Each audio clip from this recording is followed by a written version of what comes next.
तो हम लोग 80CCC पढ़ना चालू किए थे लास्ट टाइम, ठीक है। तो हम लोग ये पेंशन के ऊपर डिस्कशन कर लिए। तो गाइज हम लोग को अगर पेंशन चाहिए तो हम लोग को रेडी अभी से होना है। तो 80CCC में हम लोग कुछ पेंशन के बारे में बातचीत कर ले रहे हैं, और हम लोग आगे चल के पेंशन का बात करेंगे कब पता है, जब आप लोग के साथ 80CCD पढ़ेंगे। वहां पे पेंशन योजना, अटल पेंशन योजना, ये बाद बाकी एनपीएस वाला पार्ट वहां पे आएगा। तो पेंशन के सर हम लोग को लेना चाहिए, करना चाहिए सर, ये तो आपका ऊपर डिसीजन है। It's a part of retirement benefit. Obviously जब आप रिटायर कर जाओगे तब का खर्चा चलाने के लिए तो पैसा दरकार होगा तभी भी। तो उस टाइम का प्लानिंग अगर अभी से करोगे तो definitely you will get a benefit out of it, तो आपको देखना पड़ेगा। तो एनीवे गाइस, तो अभी हम लोग को एक बात बोलना है कि सर यहाँ पे हो क्या रहा है, मतलब सेक्शन पे अभी तक क्या समझ में आया कि आपको एन्युइटी में पैसा डालना है। आपको एन्युइटी में पैसा डालना है। एन्युइटी एक स्कीम होता है। तो एन्युइटी में पैसा डालने के बाद आपको क्या मिलेगा, आपको एक सर्टेन टाइम के बाद आपको पेंशन मिलना चालू होगा। यही तो बात है ना गाइस, यही तो समझ में आया आप लोग को। ये इंटर डिस्कशन से आपको क्या समझ में हाँ आया सर। कि एन्युइटी में मुझे पैसा यस डालना है सर। स्कीम में, और सर्टेन टाइम के बाद हम लोग को मंथली एज अ पेंशन आएगा। कब तक आएगा पेंशन दोस्तों? जब तक है जान की जब तक है फंड? यार जब तक है फंड। जितना पैसा आप जमा किए हो उतना पैसे घूम के आपके हाथ में आएगा, फंड जितना दिन तक है। आप एक बात बताओ, जब मैं प्रीमियम भर रहा था इन पेंशन के लिए जब क्या कर रहे थे सर आप, पेंशन के लिए जब हम प्रीमियम भर रहा था, क्या तब मुझे बेनिफिट मिला? कम ऑन यार, वेरी स्लो वेरी स्लो। यार जब हम प्रीमियम भर रहे थे हर मंथ तब क्या बेनिफिट मिला?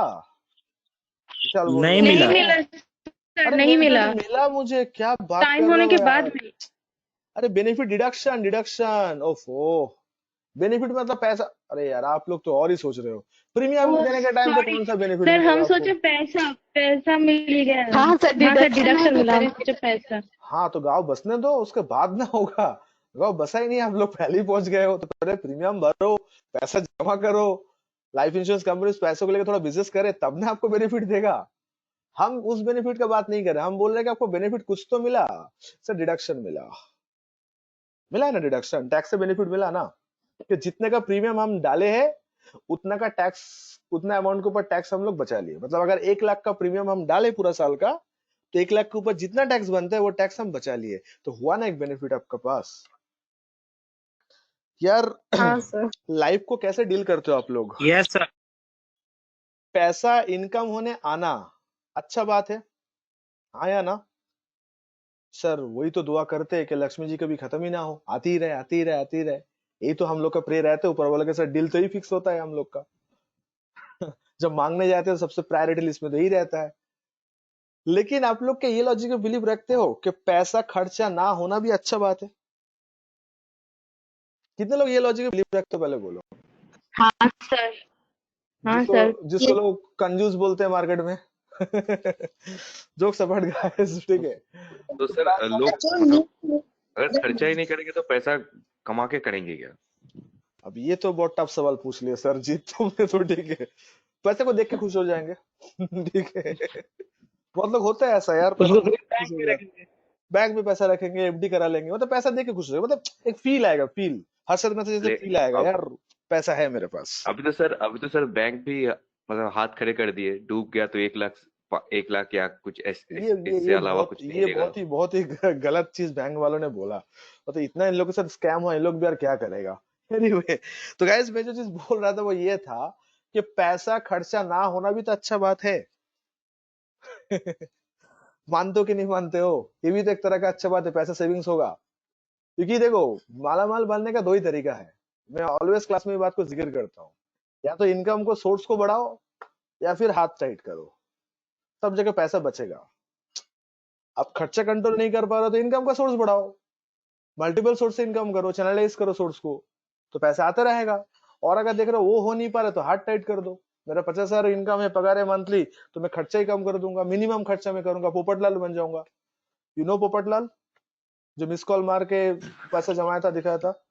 हाँ yes sir. Sir. Yes sir. Yes sir, yes sir. सब पहचानते हो सब कैरेक्टर को। तो गाइस ये तरीका होता है पैसा जमाने का, ठीक है। तो एक बात बताओ मुझे कि जब मैं टैक्स नहीं दे रहा हूँ, मतलब कोई जगह खर्चा करके मुझे टैक्स नहीं देना पड़े, तो एक तरह का तो बचत ही हो रहा है ना मेरा। टैक्स सेविंग मतलब एक तरह का तो बचत ही हुआ मेरा। तो हम लोग जब इंश्योरेंस प्रीमियम भर रहे थे, when we are paying the insurance premium, तो उस टाइम पे हम लोग को बेनिफिट मिला, कहाँ मिला दोस्तों? टैक्स बेनिफिट मिला। अब एक बात बताओ, प्रीमियम देना डन, पॉलिसी का टर्म डन, मतलब 10 साल का पॉलिसी था, 15 साल का पॉलिसी था, हमने पूरा पैसा चुका दिया, हमने पूरा पैसा दे दिए। अब तो मैच्योरिटी ले सकता हूँ यार, अब तो पेंशन का एक्सपेक्ट कर सकता हूँ। मेरा सारा प्रीमियम डन, मतलब जितना प्रीमियम वादा किए थे वो वादा हम निभा दिए, हम सारा पैसा दे दिए। अब तो मैं एक्सपेक्ट कर सकता हूँ कि मेरे अकाउंट में पैसा आएगा मंथली पेंशन के नाम पे। तो मेरा क्वेश्चन है, जब हम लोग को पेंशन मिलेगा तो वो हम लोग के लिए इनकम होगा कि एक्सपेंसेस होगा? Come on, it's very silly question. जब हम लोग को पेंशन मिलेगा वो हम लोग के लिए इनकम होगा कि एक्सपेंसेस होगा? कम ऑन यार, इनकम होगा एक तरह से। तो मेरा क्वेश्चन ये है कि सर इनकम हो। Exactly sir, income, sir pension आ रहा है इनकमिंग, तो इनकम है, अदर सोर्स इनकम है, इनकम फ्रॉम अदर सोर्स। मेरा क्वेश्चन बहुत ही सिंपल है आप लोग से, अगर ऐसा हुआ तो क्या वो टैक्सेबल होगा? जो पेंशन नो आपके हाथ सर। में आ रहा है, क्या वो पेंशन के ऊपर गवर्नमेंट टैक्स लेगा? That is my question. नहीं सर। No sir.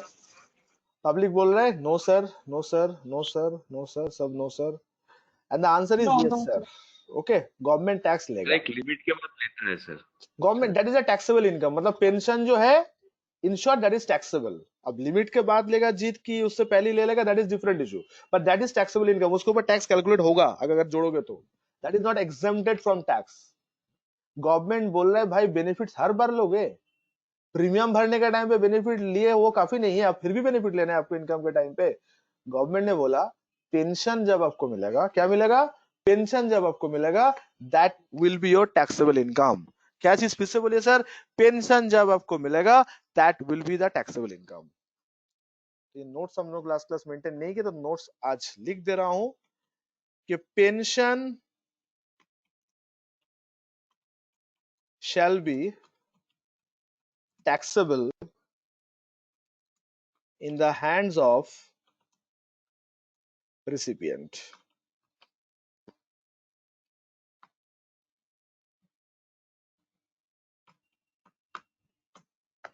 Sir pension taxable हो जाएगा। जीत मान लो तुम 1-1 लाख करके पर मंथ प्रीमियम भरे हो। सर ऐसा? हाँ, मैं शेयर मार्केट से बहुत पैसा कमाया तुमने, हर रोज तुम प्रॉफिट कियो शेयर मार्केट में, तो तुम डाल दियो ऐसा जैसे प्रीमियम जगह में। तो उस टाइम पे तुम अगर मान लो पर एनम अगर 6-7 लाख रुपए एन्युटी में जमा किया, तुम्हें पता है कितना पैसा जमेगा तुम्हारे नाम पे? यू कैंट इमेजिन 20 साल बाद कितना पैसा, करोड़ों अरबों रुपए जम जाएगा तुम्हारे नाम पे। एन्युटी में कंपाउंड होता है पैसा, लोगों को पता नहीं होता, but annuity is the best option of investment, जहाँ पे पैसा ज्यादा रिटर्न मिल रहा है। हाँ, आपको वेट करना पड़ेगा 20 साल वेट करना। यार 20 साल बाद हम लोग कहाँ होंगे पता नहीं, बट 20 साल तो वेट करना पड़ेगा। तो 20 साल 25 साल के लोग इसलिए उतना ये नहीं होता, मतलब पसंद नहीं आता, बट एन्युटी में पैसा कंपाउंड होता है। तो उस टाइम पे जब पैसा आपके हाथ में आएगा तो ऑटोमेटिक वो टैक्स के ऊपर चला जाएगा, तो आपको टैक्स देना पड़ेगा। ये जो हम लोग का वो अरविंद जो बोले अटल पेंशन योजना, इसका तो फिक्स्ड है। अरविंद कितना करके वादा किया? 2000 करके देगा कितना पैसा तुम्हें 60 साल बाद? 2000 करके मिलेगा सर।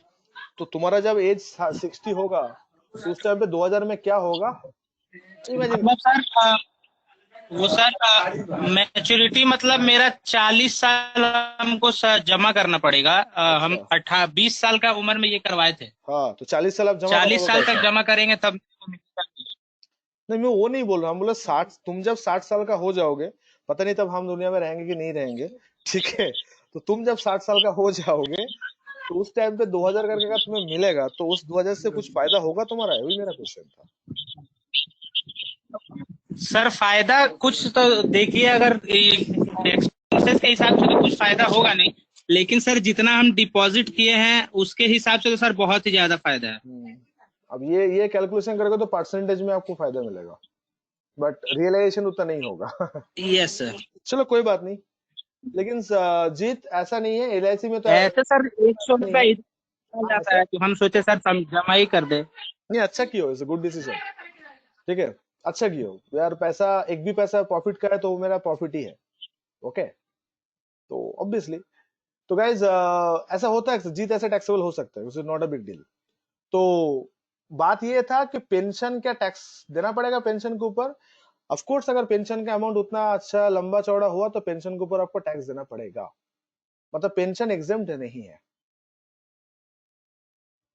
थोड़ा इसके ऊपर और मिर्ची डाले, मतलब थोड़ा सा और स्पाइसी करे इसको डिस्कशन को। आप लोग पहले बोले इस बात से एग्री कर रहे हो कि पेंशन टैक्सेबल होगा? उपाय नहीं है, लॉ है, हाँ मानना सर। पड़ेगा, क्या करे। तो इसके ऊपर थोड़ा स्पाइसी करते हैं इस डिस्कशन को। अच्छा समझो कोई बंदा ने इंश्योरेंस आई मीन एन्युइटी करवाया और उसके बाद वो जब पेंशन मिलना चालू हुआ 3-4 मंथ का पेंशन लेने के बाद मान लो गुजर गया, उसका डेथ हो गया कोई भी रीजन से, तो उसको तो पैसा और भी मिलना बाकी था ना। तो जितना पैसा मिलना बाकी है वो पैसा किसको मिलेगा? क्या गवर्नमेंट फॉरफिट करेगी, नॉमिनी को मिलेगा? नॉमिनी को मिलेगा। नॉमिनी को देगा ना नॉमिनी सर। को मिलेगा। नॉमिनी को मिलेगा पैसे सर। फॉरफिट की तो बात ही नहीं है, नॉमिनी इसलिए हम लोग नॉमिनी करके रख जाते। कोई भी इन्वेस्टमेंट में नॉमिनी जो कॉलम होता है उसमें क्यों लिखना पड़ता है? ताकि हम ना रहे तो इसको मिले, राइट। तो एक बात मुझे बताओ, उस नॉमिनी के हाथ में जब पेंशन मिलना चालू होगा, क्या उस नॉमिनी को भी टैक्स देना पड़ेगा?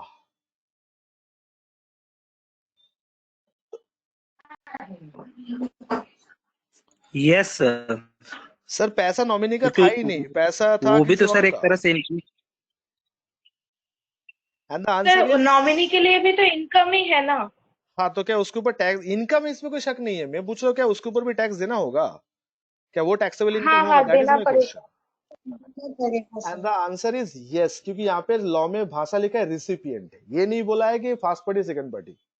लॉ में क्या बोला गया है कि pension shall be taxable in the hands of recipient. ये लाइन को अंडरलाइन करो, हैंड्स ऑफ रिसिपिएंट। रिसिपिएंट मतलब जिसके हाथ में पैसा आएगा। अब फर्स्ट पार्टी हुआ तो फर्स्ट पार्टी के हाथ में टैक्सेबल होगा, नॉमिनी को मिलेगा तो नॉमिनी के हाथ में टैक्सेबल होगा। बट टैक्सेबल तो हर हाल में होगा, मतलब पेंशन का पैसा हर हाल में तो आपको टैक्सेबल हो ही जाएगा। Every one of you getting this? Yes sir.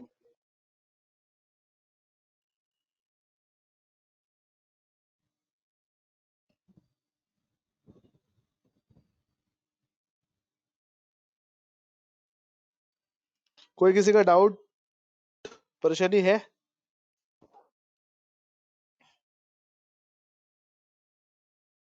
Sir ऐसे एसएससी को कोई डीम्ड एसएससी ऐसा कुछ टर्म बोला जाता नहीं है? नहीं नहीं नहीं, डीम्ड एसएससी अलग होता है। डीम्ड एसएससी वो होता है जब लाइबिलिटी ट्रांसफर होता है, मतलब पिताजी गुजर गया, पिताजी का लाइबिलिटी बच्चे के ऊपर ट्रांसफर हो गया, वो डीम्ड एसएससी होता है। अच्छा ठीक। अब स्कैम 1992 देखोगे तो देखना हर्षद मेहता का वाइफ को एक बार 10,000 करोड़ का इनकम टैक्स का नोटिस आएगा। भाई साहब जब जेल में था, सीबीआई कस्टडी में जब था, तब तो टैक्स पे करने लायक नहीं था, तो उनको वाइफ के नाम पे नोटिस इशू किया गया था कि भाई साहब से रिकवर नहीं हो रहा है तो आप बेनिफिशियरी हो, आप टैक्स पे करो। लॉ में ये बोला गया है कि फर्स्ट पार्टी से अगर रिकवर ना हो तो उस पैसे से देखो उस पैसे का बेनिफिशियरी कौन था। तो ऑब्वियस से बात है हस्बैंड का पैसे का बेनिफिशियरी कौन होगा? वाइफ ही होगा, तो वाइफ टैक्स पे करेगा, अभी टैक्स सबको देना पड़ेगा। तो डीम्ड एसएससी उसको बोलते हैं जब वो गुजर जाओगे या शिफ्ट हो जाते। ये डीम्ड एसएससी नहीं, ये तो नॉमिनी है, और रियल एसएससी बनेगा वो। तो गाइस हम लोग क्या नेक्स्ट सेक्शन में जाए? आप लोग बोलो इस तरीके से पढ़ोगे इस सेक्शन को कि ऊपर ऊपर पढ़ोगे? 1.5 लाख तक डिडक्शन मिलेगा, चलिए आगे बढ़िए सर। कि इतना ही गहराई में नहीं सर जाना है? डिटेल में ऐसे ही है। इतना गहराई में जाना है तो आप लोग अच्छे से प्लान करना, ऐसे ही जाने मत देना डिस्कशन को, ठीक है? तो फिर मजा आएगा। चलो हेडिंग करो। इस चैप्टर का सबसे popular section, Amitabh Bachchan of this section, 80C। लोग पढ़ता ही है ये सेक्शन 80C के लिए, और लोगों को खाली एक ही डिडक्शन आता है 80C। क्यों? वही जो दिखता है वो बिकता है। बिकॉज इसको इतना प्रमोट करते इंश्योरेंस कंपनी वालों ने कि आपको 80C में बेनिफिट मिलेगा, 80C में बेनिफिट मिलेगा, तो लोगों के दिमाग में जहन में घुस जाते हैं क्या 80C है क्या? सर एक सेक्शन है जहाँ पे हम लोग क्या करेंगे, डिडक्शन वगैरह क्लेम करेंगे। तो आइए, सेक्शन थोड़ा लंबा है तो थोड़ा पेशेंस रखिएगा, पानी वानी पी लीजिएगा, बिकॉज ये थोड़ा सा लंबा जाने वाला है 80C। तो शुरू करें? तो आइए प्रभु का नाम लेके स्टार्ट करते हैं। कौन इसका मजा ले सकता है? हम लोग कैसे कैसे करके पढ़ने बोलेंगे, जैसे टीडीएस पढ़े थे। टीडीएस में क्या था? पेयर था, पेई था, ऐसा था ना। तो एटीसी का मजा कौन लेगा?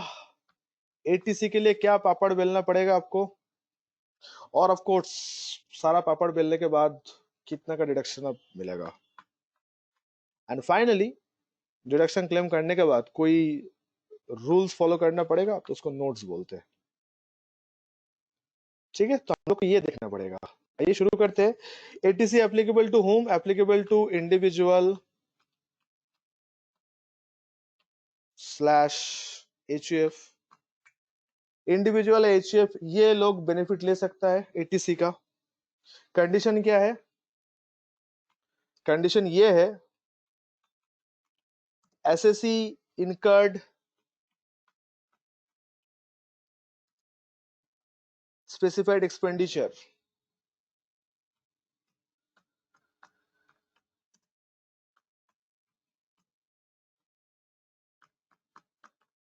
एसएससी इनकर्ड स्पेसिफाइड एक्सपेंडिचर और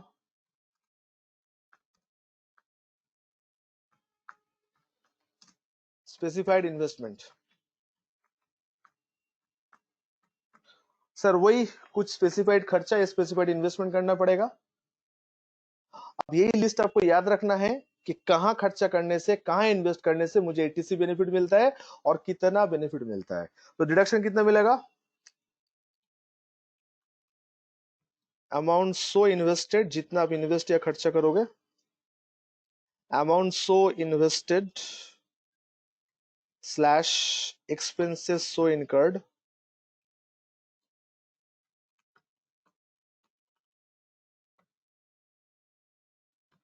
और कितना? 1.5 लाख। देखा, लास्ट सेक्शन में भी 1.5 लाख था, इस सेक्शन पे भी 1.5 लाख है, इसलिए हम लोग का जहन में 1.5 लाख घुस जाते। तो जैसे ही कोई पूछे भाई मैक्सिमम डिडक्शन, हम सुनते ही नहीं है, सीधा बोल देते 1.5 लाख। अरे भाई सुन तो लो किसके बोल रहे हैं।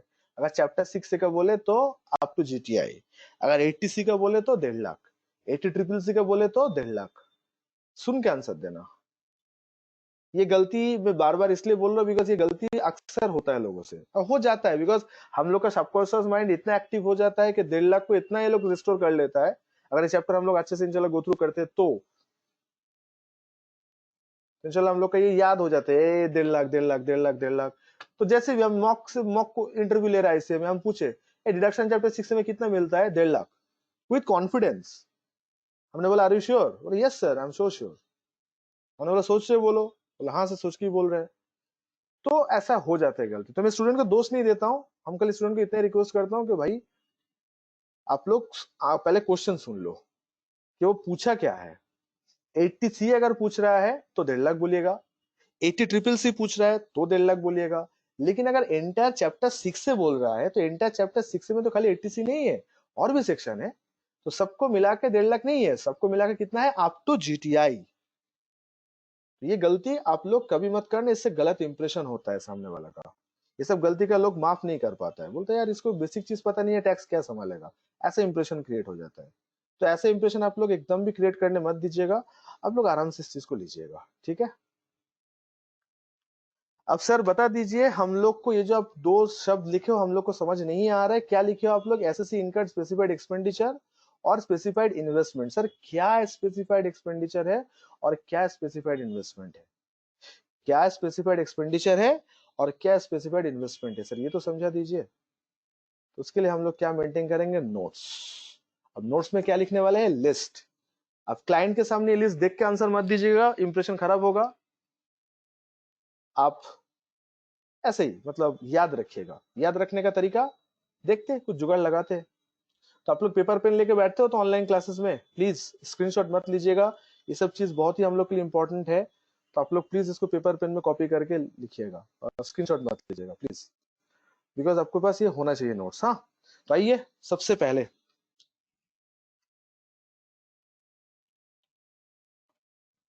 Housing loan repayment. Housing loan repayment, bracket में लिख लो प्रिंसिपल पार्ट ओनली।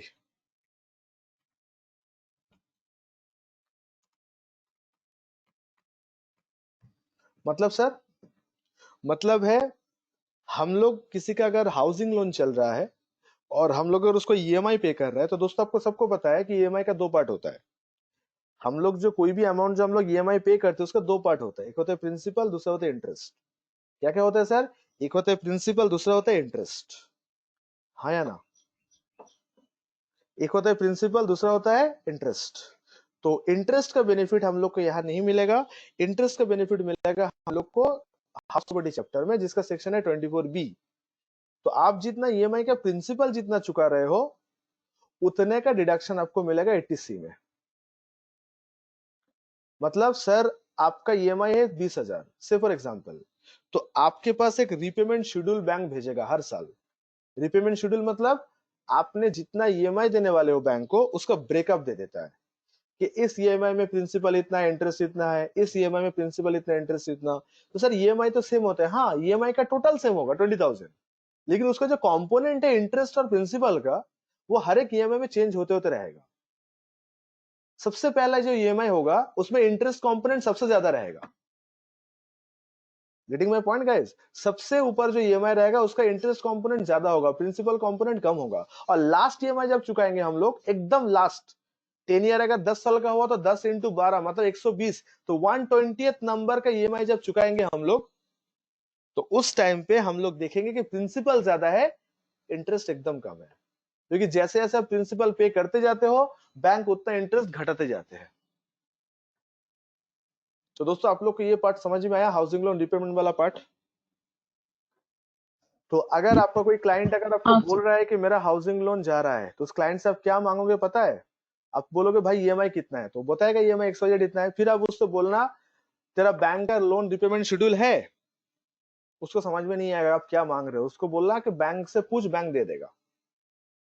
तो उस रिपेमेंट शेड्यूल ऑनलाइन भी डाउनलोड होता है। अभी तो सारा बैंक का तो बैंकिंग ऐप से काम हो जाता है, खास करके प्राइवेट बैंक, प्राइवेट क्या नेशनलाइज्ड बैंक का भी तो बैंकिंग ऐप आ जाए। एसबीआई का योनो ऐप है, आपका पीएनबी का ऐप है, तो सबका अपना अपना ऐप होता है, तो ऐप से भी आप कर सकते हो डाउनलोड, लोन अकाउंट नंबर देके सर्च करके। तो उनमें से आपको क्या लेना है? उनमें से आपको लेना है पूरा प्रिंसिपल।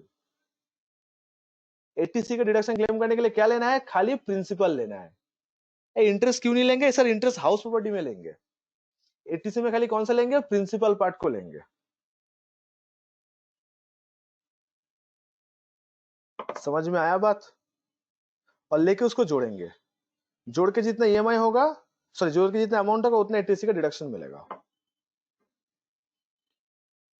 टेस्ट मिला आप लोग को हाउसिंग लोन रिपेमेंट का? क्या होने वाला है यहाँ पे?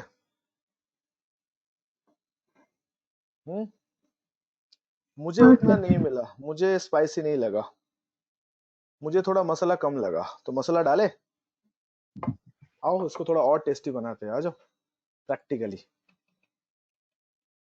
सर ये तो हर कोई पढ़ लेगा, थोड़ा समझाइए डिटेल में क्या होता है, कैसा होता है। दोस्तों ईएमआई लेना है तो देना पड़ेगा, सबको पता है। और मेरा जो बीएफएसआई का बच्चे लोग है वो लोग पक्का रिकवरी का बात सोच रहा होगा। अगर इसका रिपेमेंट डिफॉल्ट होगा तो उसको कैसे हम लोग एनालिटिकल रिव्यू, याद आ रहा है सब कुछ? उस बैंकिंग क्लास का हैंगओवर रहता है आप लोग का मन में। वो तो आईसी का कॉन्ट्राडिक्शन कोर्स एकदम पूरा, हम लोग इसमें क्या सीखते हैं और वहां पे क्या सीखते हैं, समटाइम्स मुझे भी लगता है यार, मतलब पूरा कॉन्ट्राडिक्शन एकदम पूरा। चलो कोई बात नहीं।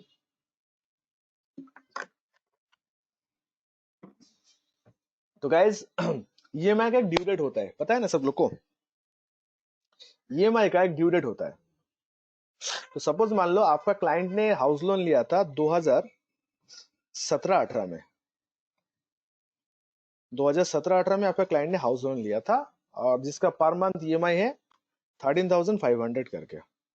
और वो क्लाइंट अभी तक आपका हाउसिंग लोन का ईएमआई दे रहा है, वो क्लाइंट अभी तक हाउसिंग लोन का ईएमआई दे रहा है। आप इनका फाइल लिए हो 2021 के लिए, इस साल 2021 है ना, तो आप इनका फाइल लिए हो 2021 के लिए।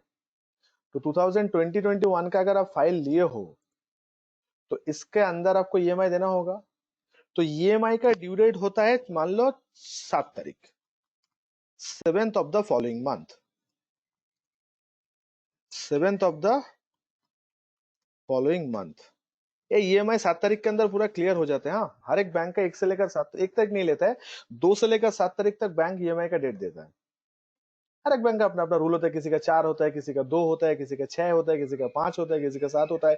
2 से 7 तारीख के अंदर सारा ईएमआई क्लियर हो जाना चाहिए। तो आपका क्लाइंट लास्ट ईयर सारा ईएमआई क्लियर कर दिया, केस नंबर 1। आपका क्लाइंट लास्ट ईयर सारा ईएमआई क्लियर कर दिया, ठीक है।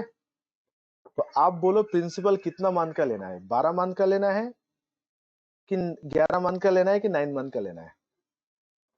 एटीसी में जब मैं प्रिंसिपल कैलकुलेट करूंगा तो कितना मंथ का प्रिंसिपल लूं अगर सारा ईएमआई पे हुआ तो? कम ऑन यार, कितना मंथ का लूं? पूरा ही लेंगे ना सर, 12 ही लेंगे। हाँ, तो इतना सोचने की क्या बात है, पूरा 12 मंथ का ही होगा तो बोलो यार, मैं आप लोग को एक्टिव कर रहा हूँ। तो 12 मंथ का ही लेंगे पूरा यार। जब पैसा पूरा दिए है तो लेना आधा क्यों है? पैसा पूरा दिए तो पूरा ही लेंगे, 12 मंथ का ही ले लेंगे। तो मेरा क्वेश्चन ये है, हम लोग 2021 का कौन सा मंथ से कौन सा मंथ का प्रिंसिपल लेंगे? अगर ये केस आपके पास आया तो कौन सा 12 मंथ आप सिलेक्ट करोगे? 2020-21 का जो फाइनेंशियल ईयर है, उस फाइनेंशियल ईयर का टोटल 12 मंथ का अगर आपको ईएमआई से प्रिंसिपल कैलकुलेट करना है तो कौन सा मंथ का ईएमआई से कौन सा मंथ का ईएमआई तक लेना है? सर मार्च 2020 से मार्च 2021 मन है, सॉरी अप्रैल, मार्च में तो फाइनेंशियल खत्म होता है। हाँ, तो कहां से कहां तक लेंगे बोलो? अप्रैल 2020 तक, अप्रैल 2021। अप्रैल 2020 से अप्रैल 2021 तक, तो 13 मंथ हो जाएगा। हाँ 31 मार्च। 31 मार्च। अच्छा, कितने लोग को लग रहा है कि ये लेना है? जितने लोग को लग रहा है ये लेना है प्लीज एक बार से यस। जितने लोग को लग रहा है कि हाँ यही कॉम्बिनेशन लेना है प्लीज से yes, yes on inbox. Sir मैं बोलो। थोड़ा सा बदलना चाहती हूँ सर। बोलो। ये ना ये इनकम, ये ना 19 अप्रैल 19 से मार्च 20 नहीं हो। नहीं नहीं नहीं नहीं 2021 ठीक ही है, पर अगर आप 1920 का बात बोल रहे हो तो आप सही हो, मतलब 2021 ये सही है, उसमें चेंज मत करो तो गलत हो जाएगा। गाइस आप लोग गलत हो, आप लोग को लेना है मई 20 से अप्रैल 21 तक। आप बोलोगे सर क्यों क्यों क्यों? ईएमआई का ड्यू डेट कब है? उस मंथ का ईएमआई उस मंथ में देते यस कि सर, नेक्स्ट मंथ में देते हैं? नेक्स्ट मंथ का 7th नेक्स्ट को। होता है ना? 7th तक। तो आप सोचो अप्रैल का जो ईएमआई है वो तो मार्च का ईएमआई है ना, लास्ट ईयर का। अप्रैल 7 तारीख में जो ईएमआई क्लियर हुआ है वो कौन सा मंथ का ईएमआई? कम ऑन यार, वो अप्रैल का ईएमआई कि मार्च का है? मार्च का, है। तो मार्च अप्रैल का मार्च का है ईएमआई, सर। हाँ एग्जैक्टली। तो अप्रैल का ईएमआई कहाँ से चालू होगा? मई से चालू होगा। मई से होगा मई सर। से लेके अप्रैल, अप्रैल क्यों? क्योंकि मार्च का ईएमआई अप्रैल में जाएगा, तो ये कॉम्बिनेशन होगा आपका। हाँ सर। ये अक्सर लोग गलती करते हैं, अप्रैल से ले लेता है। अरे यार अप्रैल तो लास्ट ईयर का था, तो कितना बार लोग एक बार पैसे देके, वो तो ऑलरेडी लास्ट ईयर क्लेम हो चुका है। तो आप ऐसे गड़बड़ मत करना प्लीज, हाँ थोड़ा संभाल के। सर सर आप एक बार क्वेश्चन रिपीट करेंगे? मेरा नेटवर्क का बहुत प्रॉब्लम हो गया था, हम कुछ सुन ही नहीं पाए उस टाइम। क्वेश्चन ये था मैडम कि आपका क्लाइंट 2017-18 में हाउस लोन लिया और उसका मंथली ईएमआई है 13,500, और आप उस क्लाइंट के लिए रिटर्न फाइल कर रहे हो फाइनेंशियल ईयर 2020-21 का। तो क्लाइंट बोल रहा है कि इस साल में मैंने सारा ईएमआई चुका दिया, पूरा 12 का 12 ईएमआई, उसके पास रिसिप्ट भी है, ईएमआई क्लियरेंस भी है, सारा ईएमआई वो चुका दिया और उसका बैंक स्टेटमेंट भी है। तो आप तो उसका एटीसी का बेनिफिट दिलाओगे ना कि नहीं दिलाओगे? हाँ या ना? यस सर, आप यस उसका सर। एटीसी हाँ बेनिफिट हाँ सर, दिलाओगे। तो होगा। मेरा सवाल था तो 12 मंथ का ही प्रिंसिपल ऐड होगा, तो कौन सा 12 मंथ का प्रिंसिपल ऐड होगा? तो सबने आंसर दिया था कि अप्रैल 2020 से मार्च 2021 तक। ये आंसर रॉन्ग है। तो मई 2020 से अप्रैल 2021 तक ये बीच जितना प्रीमियम वो दिया, उस प्रीमियम का सारा प्रिंसिपल को ऐड करके एटीसी में डालना है। क्यों? क्योंकि ईएमआई का ड्यू होता है नेक्स्ट मंथ का कोई एक तो डेट। तो अप्रैल 2021 में जो हम लोग 2020 में जो ईएमआई दिए है वो अप्रैल का नहीं है, वो मार्च का था। तो अप्रैल का ईएमआई कब ड्यू हुआ हम लोग का? नेक्स्ट मंथ, मई मंथ में। तो मई से लेना है, मई से लेके अप्रैल तक जाना है, क्योंकि अप्रैल 2021 में का जो ईएमआई भरे वो मार्च मंथ का ईएमआई भरते हैं हम लोग। Every one of you getting this? Simple हिसाब पूरा क्लियर है? Yes sir, yes sir. अब विशाल बोल रहा है वंस मोर। भाई साहब क्या प्रॉब्लम हुआ? ईएमआई का ड्यू डेट 7 तारीख होता है, तो इसका मतलब मार्च का ड्यू डेट तो अप्रैल में आएगा ना, तो अप्रैल से अगर आप कैलकुलेट करोगे तो आप गलत मंथ सिलेक्ट कर रहे हो, क्योंकि अप्रैल में जो ईएमआई आपका क्लाइंट ने भरा वो मार्च के लिए था, और आपको इस साल का क्लेम करने के लिए अप्रैल से लेना होगा, तो अप्रैल का ड्यू डेट कब होता है? मई। तो मई से लेकर मार्च तक आपको लेना है, मई से लेकर मार्च तक आपको लेना है। Every one of you getting this?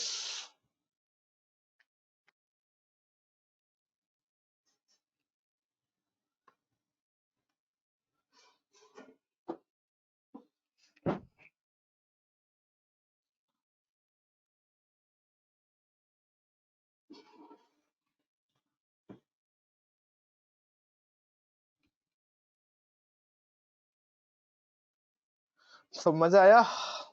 और एक लास्ट थोड़ा सा स्पाइसी करे कि ज्यादा तीखा हो जाएगा?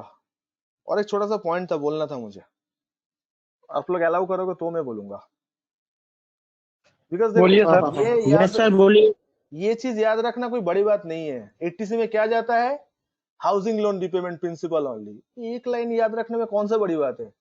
हम लोग सीएम इंस्टीट्यूट में ये सब भी रट्टा मार के जाते हैं एग्जाम में, और प्रैक्टिकली जब आता है आप लोग की तरह गलती करते हैं, अप्रैल की जगह आई मीन मई की जगह अप्रैल मंथ लेके चलते हैं। तो ये इस तरीके से पढ़ना नहीं चाहिए। पढ़ो ऐसे ताकि वो ज्ञान आप प्रैक्टिकली अप्लाई कर पाओ। हम पढ़ेंगे ज्ञान लेके, प्रैक्टिकली जाके और एक बार ट्रेनिंग लेंगे तो सारा जिंदगी भर सीखती रहेंगे क्या? तो पैसा कब कमाएंगे? तो सुनो ध्यान से। लास्ट ईयर आपको पता है कि एक स्कीम आया था जिसको बोलते हैं क्या था स्कीम का नाम, जहाँ पे लोन मोनेटोरियम, मतलब आप चाहो तो ईएमआई होल्ड कर सकते हो। था ना एक स्कीम लाया था ना आरबीआई ने, पहला 3 मंथ्स लेके आया था, अप्रैल में जून, उसके बाद 2 मंथ और एक्सटेंड किया था जुलाई अगस्त तक। तो 5 sir. मंथ का लोन का ईएमआई मोरेटोरियम मतलब स्टॉप करने के लिए रिजर्व बैंक ने गाइडलाइन दिया था, और हर एक बैंक ने वो गाइडलाइन फॉलो किया था, हर एक बैंक ने, प्राइवेट पब्लिक सब लोग ने, और कस्टमर को कन्विंस किया था कि आप ईएमआई मत दीजिए, बंद मत करिए, आपका लॉस होगा। बट यार लॉकडाउन स्टार्ट हुआ, उस टाइम पे किसी को कुछ पता नहीं था, कोरोना मार्केट में नया आया था, लॉकडाउन कॉन्सेप्ट लोगों को पता ही नहीं था, लोगों को बहुत सफर करना पड़ा, जॉब को लेके, सैलरी को लेके, सर्वाइवल को लेके बहुत इश्यूज हुआ है, तकलीफ हुआ है लास्ट ईयर। तो उस टाइम पे मान लो आपका क्लाइंट ने 3 मंथ्स का मोरेटोरियम लेके रखा था, 3 मंथ्स का, ज्यादा नहीं। तो मतलब उस मंथ पे, उस साल में वो कितना ईएमआई भरा है? उस साल में टोटल वो 9 ईएमआई भरा है। उस साल में कितना ईएमआई भरा है? टोटल 9 ईएमआई भरा है। 3 मंथ का क्या ले लिया था? मोरेटोरियम। शायद जो लोग मोरेटोरियम लिया था उसका क्या ईएमआई नहीं देना पड़ेगा? नहीं, वो लास्ट में जाके ऐड हो जाएगा। अगर आपका लास्ट ईएमआई दिसंबर मंथ में है तो दिसंबर के बाद और 3 मंथ आपको देना पड़ेगा, जनवरी फरवरी मार्च। क्यों? पहले 3 मंथ आप नहीं दिए थे। तो ऐसा करके बैंक ने स्कीम लेके आया था। तो सर ये पब्लिक के लिए लॉस था? डेफिनेटली लॉस था, डबल इंटरेस्ट देना पड़ेगा। लेकिन पब्लिक के बारे में हम लोग इंडिया वाले कब सोचा? तो ये सब बात सोचना ही पाप है। हमेशा हम लोग ही फंसेंगे, तूफान आए, आंधी आए, कोरोना आए, फंसेगा कौन? हम, मतलब हम लोग। We are the stupid common man, है जो भी आप बोलो। तो छोड़ दो ये सब चीज को लेके फ्रस्ट्रेशन करने का दरकार नहीं है, वी एक्सेप्ट इट। तो ये सब स्कीम जो लेके आया था, स्कीम से कोई पब्लिक का, हाँ खाली रिलैक्सेशन मिला था कि 3 मंथ नहीं देना था, लेकिन ऐसा नहीं कि नहीं देना है, वो देना है लास्ट में जाके, तो डबल इंटरेस्ट के साथ देना है, क्योंकि इतना दिन पड़ा रहेगा पैसा तो आपको इंटरेस्ट देना पड़ेगा उस टाइम पे। एनीवे ये सब डिबेट किसी और दिन कर लेंगे हम लोग, ठीक है। तो अभी क्वेश्चन ये आ रहा है कि सर अगर मेरा क्लाइंट 9 मंथ का ईएमआई दिया, प्लीज सर सुनिए ध्यान से, मेरा क्लाइंट अगर 9 मंथ का ईएमआई दिया तो 80C में बेनिफिट कितना मंथ का दूंगा? 9 मंथ का दूंगा कि टोटल 12 मंथ का ही दूंगा? अगर मेरा क्लाइंट 9 मंथ का ईएमआई दिया तो मैं कितना मंथ का बेनिफिट लूंगा? 9 की एंटायर 12। 9 मंथ का ही लेंगे सर। याद रखना 80C जो है ये ऑलवेज कैश बेसिस में अलाउड होता है। 80C जो है ये ऑलवेज किस में अलाउड होता है? ये ऑलवेज कैश बेसिस में अलाउड होता है। कैश बेसिस में अलाउड का मतलब क्या है? कैश बेसिस का अलाउड मतलब पैसा दोगे तो डिडक्शन मिलेगा। कैश बेसिस का अलाउड मतलब क्या है? पैसा दोगे तो डिडक्शन मिलेगा।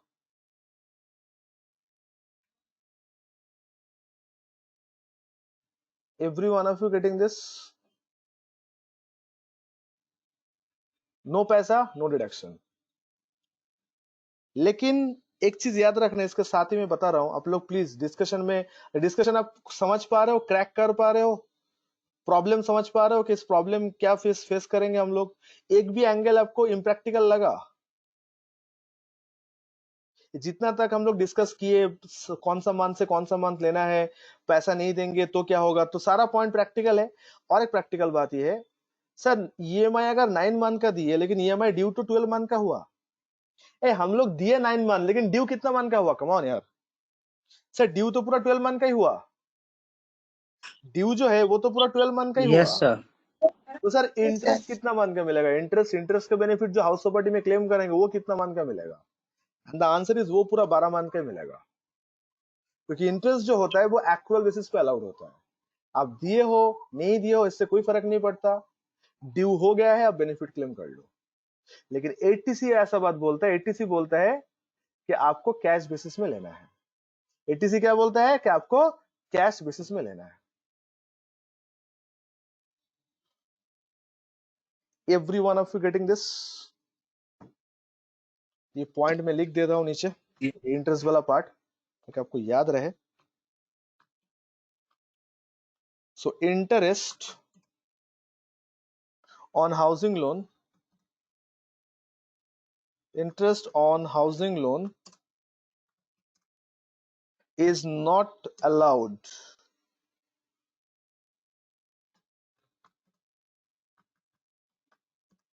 under ATC। ये खाली प्रिंसिपल अलाउड है ना, comma, it is allowed under section 24B। 24B जो आएगा वो income from house property chapter में आएगा। Okay, on accrual basis. ये एक्रुअल बेसिस का मतलब क्या है? जितने का पैसा, सॉरी पैसा होना हो दरकार नहीं है, एक्रू हो चुका है तो डिडक्शन क्लेम कर लो। ठीक है, लिख लियो सारा पॉइंट आप लोग, याद रखना है वाला पार्ट जो हाउस प्रॉपर्टी चैप्टर में जाएंगे। Yes no come on. Yes sir, लिख लिए। Next point number 2। Point number 2 में लिख लो NSC purchase, national saving certificate. ये एक इंस्ट्रूमेंट होता है, पोस्ट ऑफिस में जाओ पता चल जाएगा क्या होता है। परचेस करना पड़ता है, 5 साल बाद मैच्योर होता है। ये सब जो इन्वेस्टमेंट है ये सब सेफ एंड सिक्योर्ड इन्वेस्टमेंट है, जहां पे गवर्नमेंट थोड़ा बहुत इंटरेस्ट भी देता है और आपका पैसा पूरा सेफ एंड सिक्योर्ड रहता है। तो एनएससी परचेस, तो आपका कोई क्लाइंट अगर एनएससी परचेस करके रखे है तो आपको उस क्लाइंट को एटीसी का डिडक्शन मिल जाएगा। सर एनएससी का फुल फॉर्म क्या बोल रहे आप? National saving certificate. Point number 3,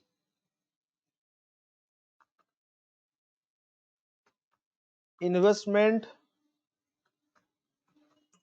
in infrastructure bond. Investment in infrastructure bond, ये क्या बॉन्ड होता है? जेम्स बॉन्ड तो सुने हैं? कुछ नहीं सर, इंडियन गवर्नमेंट ऐसा बॉन्ड लेके आता है इंडिया के इंफ्रा को डेवलप करने के लिए। 1 साल के अंदर मैच्योरिटी होता है, 5 साल के अंदर मैच्योरिटी होता है, तो आप उसमें इन्वेस्ट कर सकते हो। नरेंद्र मोदी जी का इसमें काफी पैसे इन्वेस्टेड है। सर आपको कैसे पता चला? आप क्या उनका फाइल करते हो? नहीं यार, क्या बात कर रहे हो। कोई भी एमपी से एमएलए जब इलेक्शन में खड़े होते हैं तो उनको बैलेंस शीट डिक्लेयर करना पड़ता है इलेक्शन कमीशन के पास। तो मोदी जी का balance sheet PL last to last year 2019 में जब वो उन्होंने वाराणसी से शायद कॉम्पीट किए थे, शायद वही कैंपेन से लड़े थे 2019 के इलेक्शन में, तो उस टाइम पे उनका ये पब्लिक हुआ था। तो उसमें बैलेंस शीट में था कि मोदी जी ने इंफ्रा बॉन्ड में कुछ 2-2.5 लाख रुपए जमा किए हैं। ठीक है भाई, पीएम है, वो बोलेगा ज्यादा इन्वेस्ट करने से क्या होगा, अपने आप को इन्वेस्ट करना हो जाएगा। मोदी जी बोल ही सकता है ना कि ज्यादा इन्वेस्ट अगर हम करते तो हम किस में इन्वेस्ट करते हैं? सर इंडिया में। इंडिया का किसका है? मोदी जी बोलेगा अभी तो मेरा ही है, मैं ही प्राइम मिनिस्टर हूँ, तो मैं ही अपने आप को इन्वेस्ट करूँ, पब्लिक को करने दो। हम भी थोड़ा बहुत करके शगुन के लिए ओपन कर दिया। ठीक है सर, कर लेंगे, लिख लियो आप लोग। नेक्स्ट है इन्वेस्टमेंट इन यूलिप। इसके बारे में ज्यादा मत पूछो, मुझे उतना आइडिया नहीं है। यूलिप का खाली फुल फॉर्म पता है मुझे, ये कुछ इंश्योरेंस पॉलिसी के आसपास होता था, जिसका फुल फॉर्म है यूनिट लिंक्ड इंश्योरेंस प्लान, इसका फुल फॉर्म है। ये पहले बंद हुआ था फिर चालू हुआ है। अब इसका क्या ऑप्शन है, क्या है, आई डोंट नो। एक बार आप इंटरनेट से सर्च कर लो या यूट्यूब में देख लो। बिकॉज हम जब सीए पढ़ने आए थे, इंटरमीडिएट के स्टूडेंट हम जब थे, तब ये मार्केट में नहीं था। ये 2018 और 17 में रिसेंटली चालू किया है। ठीक है, तो investment in unit linked insurance plan. Point number 5, fixed deposit for 5 years और मोर। बैंक में जाके एफडी करना पड़ता है। फिक्स्ड डिपॉजिट फॉर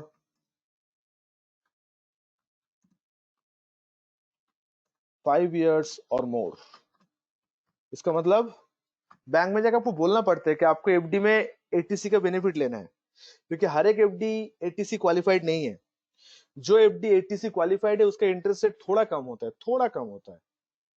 आपको अगर एटीसी का बेनिफिट नहीं चाहिए तो आप रेगुलर एफडी कराओ, आपको इंटरेस्ट रेट थोड़ा ज्यादा मिलेगा। लेकिन जो एफडी के ऊपर इंटरेस्ट रेट है उसमें इंटरेस्ट रेट थोड़ा कम है। तो जो एफडी के ऊपर एटीसी है उसमें इंटरेस्ट रेट थोड़ा कम है। तो हम लोग लिख दिए फिक्स्ड डिपॉजिट फॉर 5 years और मोर। आगे बढ़े, shall I move on? Yes, no? Yes, sir. Next, ये सब नाम याद रखना है आप लोग को।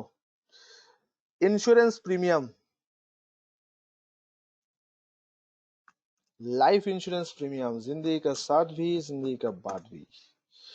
Life insurance premium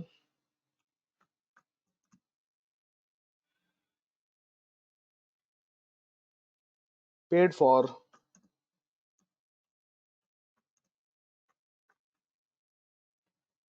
self slash spouse slash children. ये चीज ना मुझे ना बहुत ही बकवास लगता है। भेदभाव टू दी पावर इंफिनिटी। जब हेल्थ इंश्योरेंस प्रीमियम का बात आता है तब वो लोग बोलते हैं कि माता पिता को भी इंक्लूड करो, और जब लाइफ इंश्योरेंस का बात आता है तब माता पिता को इंक्लूड करने नहीं बोलता है। अब देख लो, आप आपके नाम पे पॉलिसी कराओगे तो एटीसी मिलेगा, स्पाउस के नाम पे मतलब बॉयज लोग वाइफ के नाम पे, गर्ल्स लोग हस्बैंड के नाम पे पॉलिसी लोगे तो भी मिलेगा, चिल्ड्रन के नाम पे करोगे तो भी मिलेगा। लेकिन sir where is the parent, मतलब आज अगर मैं पेरेंट्स के नाम पे एलआईसी करवा लूं तो क्या उनको डिडक्शन, मतलब उनके लिए डिडक्शन नहीं मिलेगा? आंसर इज नो, उनके लिए आपको डिडक्शन नहीं मिलेगा, उनके लिए आपको डिडक्शन नहीं मिलेगा। मतलब अगर ऐसा हुआ तो आप उल्टा कर लो ना, आप पापा को बोलो कि वो पापा अपने नाम पे ले या तुम्हारे नाम पे ले ले, और पापा वो डिडक्शन क्लेम कर ले। तुम पापा के लिए नहीं कर सकते बट पापा तुम्हारे लिए तो कर ही सकते हैं ना। तो थोड़ा सा प्लानिंग करना पड़ेगा आपको, और कुछ नहीं। घर का पैसा घर पे रहेगा और डिडक्शन भी क्लेम हो जाएगा घर पे। सीधा नहीं होगा तो उल्टा तो हो ही सकता है ना। आप लॉ क्या बोल रहे हो सर? हम लॉ ये बोल रहे हैं कि हम लोग का पेरेंट्स के नाम पे ले तो नहीं होगा, लेकिन पेरेंट्स लोग तो हम लोग के नाम पे ले ही सकता है ना, उसमें क्या प्रॉब्लम है? तो हम लोग तो उन लोग का चिल्ड्रन ही है, तो ये तो अलाउड है। तो घर का पैसा घर पे रहेगा और हम लोग डिडक्शन भी क्लेम कर लेंगे। समझे? तो गाइस आज हम लोग ये 6 तो लिस्ट ही रखते हैं। लिस्ट काफी लंबा है, 15 से 18 है लिस्ट। तो नेक्स्ट दिन लिस्ट को कंप्लीट करना है और आपको याद भी करवा देंगे, क्योंकि एलआईसी के ऊपर मुझे चर्चा भी करना है। जैसे ऐसा नहीं होता है हैंडीकैप पर्सन अगर कोई एलआईसी करवाएगा तो उसके लिए नियम अलग है, नॉर्मल वाला पर्सन एलआईसी कराएगा तो उसके लिए नियम अलग है। और आपको पता है एलआईसी का पॉलिसी कंटिन्यू करना पड़ता है, नहीं तो पैसा नहीं मिलता है, पता है ना आपको? 3 साल तक कंटिन्यू करना पड़ता है, नहीं तो जितना प्रीमियम दोगे सब लैप्स होकर स्वाहा हो जाएगा। चेक कर लेना किसी भी एजेंट से, यस सर। ये रूल है वहां पे भी।